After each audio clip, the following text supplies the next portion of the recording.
Early 14 century में अमीर खुसरो दहलवी ने नूह सिपेहर यानी नाइन स्काइज लिखा, जो एक लंबी मसनवी थी और 1318 के आसपास कंप्लीट हुई थी। ये कविता सुल्तान कुतुबुद्दीन मुबारक शाह खलजी के शासन की तारीफ करती है, लेकिन इसकी असली पहचान बनी खुसरो के उस डिस्क्रिप्शन से जिसमें उन्होंने हिंदुस्तान को खुद एक कविता की तरह पेंट किया। इसके 3rd चैप्टर में उन्होंने भारत की एनवायरनमेंट, मौसम, पौधे, जंगल, जानवर, पक्षी और कल्चरल लाइफ का इतना खूबसूरत तस्वीर खींची कि पढ़ने वाले को एक पोएटिक विंडो मिलता है हिंदुस्तान की ब्यूटी और डाइवर्सिटी का। इसी वक्त खुसरो ने दुबाल रानी खिज्र खान भी लिखा, जो एक ट्रैजिक मसनवी थी एक डूम्ड रोमांस पर। दुबाल रानी जो वघेला प्रिंसेस थी और खिज्र खान अलाउद्दीन खलजी का बेटा। ये एक हार्ट ब्रेक वाली प्रेम कहानी लगती है, लेकिन स्कॉलर्स कहते हैं कि इसमें सिर्फ रोमांस ही नहीं था, बल्कि सल्तनत की सटल तारीफ भी थी, जहां हिस्ट्री और पोएट्री, पैशन और पॉलिटिक्स का ब्लेंड मिलता है। लिटरेरी वर्क्स के साथ साथ दिल्ली सल्तनत ने पर्शियन में कुछ सबसे इंपॉर्टेंट हिस्टोरिकल क्रॉनिकल्स भी प्रोड्यूस किए। सबसे पहले तबकाती नासरी आता है, जो मिनहाज-ई-सिराज जुज़जानी ने 1260 में लिखा। ये एक यूनिवर्सल हिस्ट्री है जो प्रॉफिट मोहम्मद के ज़माने से शुरू होती है और ऑथर के अपने टाइम तक के रूलर्स को कवर करती है। ये इसलिए भी खास है क्योंकि बंगाल में 1229 से 1259 तक के मुस्लिम रूल का एक रिलायबल अकाउंट सिर्फ इसमें मिलता है। इसमें पॉलिटिकल इवेंट्स के विविड डिस्क्रिप्शंस, रूलर्स की बायोग्राफीज और बुद्धिस्ट मोनेस्ट्रीज के डिस्ट्रक्शन तक के रेफरेंसेस हैं, जो सल्तनत के अर्ली हिस्ट्री को समझने का मेजर सोर्स बनता है। दूसरा टेक्स्ट ताज उल मासिर है, जिसे हसन निजामी ने लिखा। यह सल्तनत का सबसे पहला पर्शियन क्रॉनिकल था और कुतुबुद्दीन ऐबक के शासन पर फोकस करता है। यह बाद के क्रॉनिकल्स जितना बड़ा नहीं था, लेकिन दिल्ली सल्तनत की शुरुआत का सबसे पहला रिटन रिकॉर्ड इसी ने दिया। 14th सेंचुरी में जियाउद्दीन बरानी एक बड़े हिस्टोरियन बनकर उभरे। उनका तारीख फिरोज शाही सल्तनत की कहानी बताता है, बलबन के शासन से लेकर फिरोज शाह तुगलक तक। बरानी का टोन एक ऑर्थोडॉक्स मुस्लिम स्कॉलर जैसा था। जब रूलर्स इस्लामिक प्रिंसिपल से हट जाते थे तो वो उन्हें क्रिटिसाइज करते, और जब शरीयत एनफोर्स करते तो उनकी तारीफ। उन्होंने फतावाई जहानदारी भी लिखा, जो एक पॉलिटिकल ट्रीटीज था जिसमें उन्होंने गवर्नेंस का अपना विजन दिया। Strict social regulation, non Muslim practices को सप्रेस करना और सुल्तान की पावर को स्ट्रॉन्ग करने वाली पॉलिसीज की बात की। तारीख फिरोज शाही का एक और वर्जन शम्स-ई-सिराज अफीफ ने भी लिखा, जिसमें उन्होंने फिरोज शाह तुगलक के रेन को डिटेल में बताया, एडमिनिस्ट्रेशन, इरिगेशन वर्क्स और सोशल रिफॉर्म्स को हाईलाइट किया और फिरोज शाह को एक वेलफेयर फोकस्ड रूलर के रूप में दिखाया। सल्तनत की हिस्ट्री क्रिएटिव फॉर्म्स में भी लिखी गई। इसामी ने फुतुहुस सलातीन लिखी, जो एक पोएटिक क्रॉनिकल है जो मुस्लिम कॉन्क्वेस्ट ऑफ इंडिया को बताता है। ये सोबर और फैक्चुअल हिस्ट्री की तरह नहीं, बल्कि फ्लोइंग वर्सेस में लिखा गया था, पोएट्री और हिस्ट्री दोनों का ब्लेंड। एक और रिमार्केबल अकाउंट था मोरक्कन ट्रैवलर इब्न बतूता का, जो 14th सेंचुरी में दिल्ली आया और बाद में अपना रिहला लिखा। वो मोहम्मद बिन तुगलक के अंडर काजी यानी जज भी रहा। उसके डिस्क्रिप्शन सुल्तान के कोर्ट, दिल्ली की शहर जिंदगी और सोसाइटी के बारे में इतने विविड थे कि फॉरेनर की नजर से सल्तनत का एक पर्सनल और यूनिक इंसाइट मिलता है। मुगल पीरियड में लिटरेचर और ज्यादा फ्लरिश हुआ।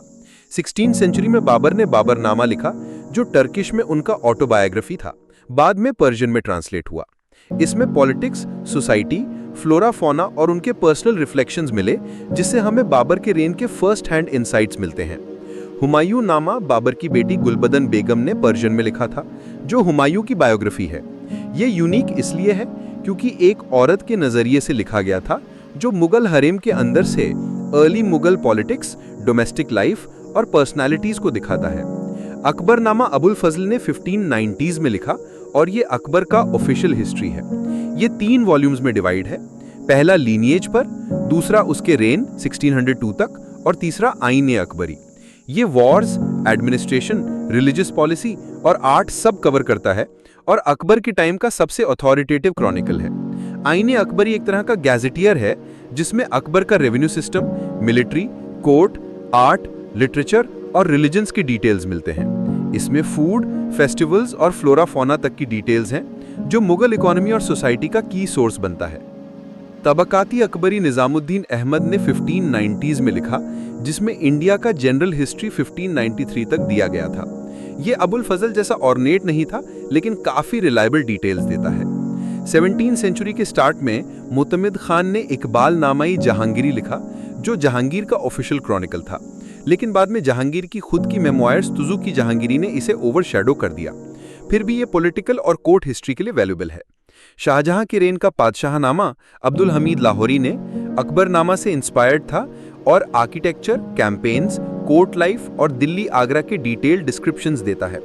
औरंगजेब के लिए आलमगीर नामा मिर्जा मोहम्मद काजिम ने 1969 से 1687 तक के रेन को कवर करता है। डेक्कन कैंपेन्स और औरंगजेब की पायरिटी को हाईलाइट करता है। औरंगजेब के बाद साकी मुस्तहीद खान ने 1707 से 1712 के बीच मासिर ए आलमगीरी कंपाइल किया, जो ऑफिशियल डॉक्यूमेंट्स और ऑर्डर्स पर बेस था और औरंगजेब के लास्ट 50 इयर्स का मेन सोर्स बन गया। औरंगजेब के डेक्कन कैंपेन्स पर फोकस्ड वर्क्स भी बने।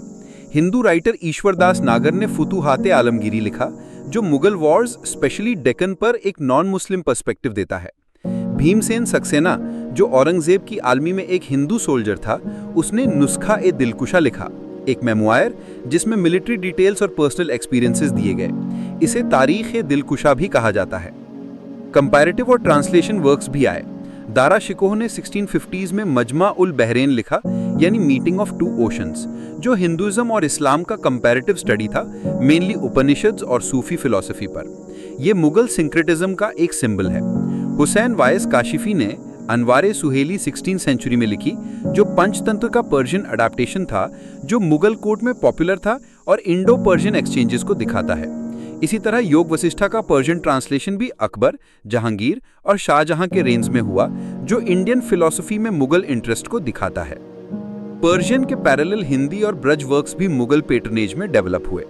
अब्दुल रहीम खाने खाना, जो अकबर का कोटियर था, उसने रहीम सतसई लिखा, जो 700 दोहे हैं ब्रज में, मॉरल, सोशल और डिवोशनल थीम्स पर। केशव दास, जो 16th-17th सेंचुरी के थे, उन्होंने रसिक प्रिया लिखी, जो पोएटिक्स और रस थ्योरी पर एक ट्रीटीज था और मिडिवल हिंदी लिटरेचर का इंपॉर्टेंट कंट्रीब्यूशन है। उसने रामचंद्रिका भी लिखा, जो एक ऑर्नेट हिंदी स्टाइल में रामायण का रीटेलिंग था और मुगल नोबल्स को डेडिकेटेड था। मुगल एरा में म्यूजिकोलॉजी में भी कॉन्ट्रीब्यूशंस हुए। रागमाला पेंटिंग्स और टेक्स्ट ने रागास को पर्सोनिफाई किया और म्यूजिक, पोएट्री और पेंटिंग को ब्लेंड किया। 1609 में सोमनाथ ने राग विबोध लिखा, डेक्कन में, जो संस्कृत ट्रीटीज था म्यूजिक पर और क्लासिकल ट्रेडिशन की कंटिन्यूटी को दिखाता है। वेंकट मखिन का चतुर्दंडी प्रकाशिका 17th सेंचुरी साउथ इंडिया में कर्नाटिक म्यूजिक को सिस्टमैटिकली कोडिफाई करता है और मुगल डेक्कन एक्सचेंजेस में इन्फ्लुएंशियल रहा।